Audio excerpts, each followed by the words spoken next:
अस्सलाम वालेकुम एवरीवन। आज हम बात करेंगे डिविडेंड के बारे में। तो डिविडेंड क्या होता है, इसको आसान अल्फाज़ों में समझाने से पहले हम ये डेफिनेशन रीड कर लेते हैं। A dividend is a distribution of profit by a corporation to its shareholders.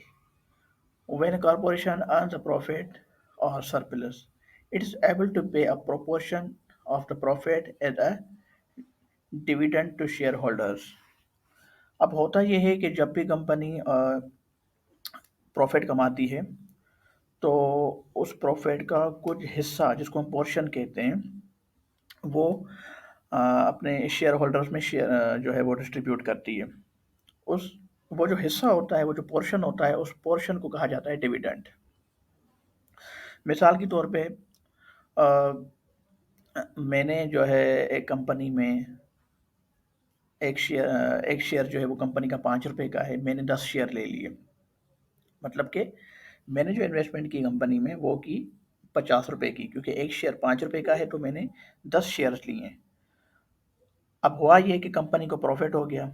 अब कंपनी को प्रॉफ़िट जो हुआ तो कंपनी ने देखा कि भाई हमें प्रॉफ़िट हुआ है, तो अब हम क्या कर रहे हैं कि वो 1 शेयर पर ₹2, 1 शेयर पे ₹2 जो है वो मुझे प्रॉफ़िट दे रहे हैं। तो मेरे जो 10 शेयर थे वो ₹5 के हिसाब से थे, अब मेरे 10 शेयर उस कंपनी में हुए ₹7 के हिसाब से। तो ज़रूरी नहीं है कि वो आपको शेयर की वैल्यू बढ़ा दें, वो आपको पेमेंट भी कर सकते हैं, ये ज़रूरी नहीं होता, क्योंकि अब होता ये है कि मतलब वो अपना आपका जो प्रॉफ़िट है वो किसी भी तरीके से वो आपको दे सकते हैं, अपने प्रॉफ़िट का पोर्शन जो है वो शेयर होल्डर्स को किसी भी तरीके से दे सकते हैं। मेन समझाने का जो मकसद होता है वो यही है कि डिविडेंड जो है वो प्रॉफ़िट का पोर्शन होता है, जो कि शेयर होल्डर्स को दिया जाता है। अब अब डिस्ट्रीब्यूशन किस तरह होती है डिविडेंड की, उसके 3 तरीके होते हैं।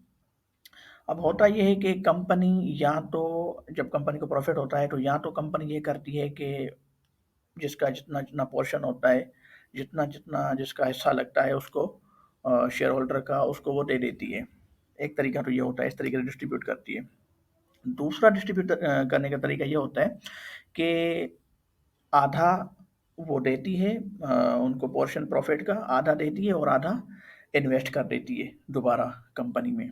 दूसरा ये होता है, मिसाल के तौर पे आपके हिस्से में ₹100 आ रहे हैं, तो वो आपको ₹100 से ₹50 देगी और ₹50 री-इन्वेस्ट कर देगी अपनी कंपनी में। और तीसरा पोर्शन ये होता है कि वो आपको देती कुछ भी नहीं है, वो पूरा का पूरा जो आपको प्रॉफ़िट है वो दोबारा री-इन्वेस्ट कर देती है। ये सारे जो फ़ैसले हैं वो बोर्ड ऑफ डायरेक्टर्स के हाथों में होते हैं, वो करते हैं, और ये ज़ाहिर है पहले ही एक रिटन एग्रीमेंट की जाती है जिसके तहत ये सारे फ़ैसले किए जाते हैं कि भई डिविडेंड दिया जाए या ना दिया जाए, वो कंपनी के हालात को देखकर ये सारे जो है वो डिसीज़न्स लिए जाते हैं। तो आज के लिए इतना ही। डिविडेंड आई होप कि आप समझ चुके होंगे डिविडेंड के मेन कॉन्सेप्ट को, और इंशाल्लाह नेक्स्ट वीडियो में हम किसी नेक्स्ट टॉपिक के साथ दोबारा मिलेंगे। Thank you so much.